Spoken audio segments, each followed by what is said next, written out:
Howdy, and welcome to Wise About Texas. This episode is being released on July 17th, 2005, almost 2 weeks after one of the most devastating flooding episodes in Texas history and the biggest inland flood in the United States since 1976. At Hunt, Texas, west of Kerrville, the Guadalupe River rose about 26 feet in 45 minutes. This caused a devastating surge, even higher than 26 feet in some areas. No doubt you've heard of all the death and destruction that this flood caused. These circumstances have impacted everyone in Texas, it seems, so I wanted to record something to mark the event because it's a historic tragedy. Many people lost their houses, their business, some lost their lives along the river. We grieve for them, but Texans are people of action, and it's always been that way. When a fellow Texan is in trouble, that's duty calling to the rest of us, and Texans always respond.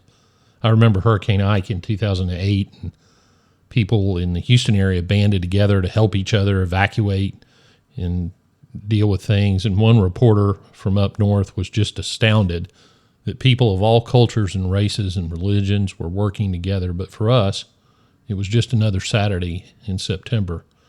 And so it is with this tragic event. The response has been tremendous. Over 1,000 people worked search, rescue, and recovery in the Hill Country, and there's still, unfortunately, much to be done. HEB sent their disaster team almost immediately, as did others. Untold quantities of goods flowed to the Hill Country from all over the place. Texans answered the call. And one reason I think that it's hit all of us so hard is the deaths of so many children.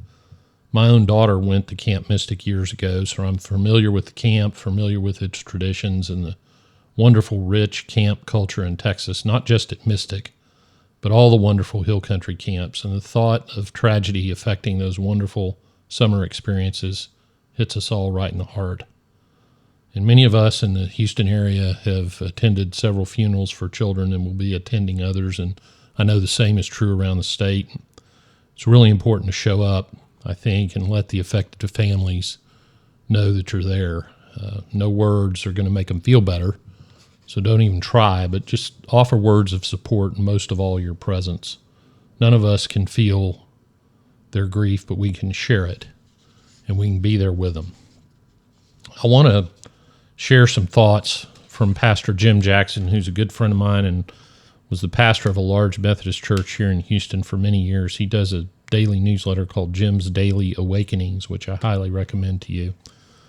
And he suggested the flower as a metaphor for the grief that we all feel over the lost lives, no matter what age. And I'm just going to read an excerpt to you, and here it is from Jim Jackson.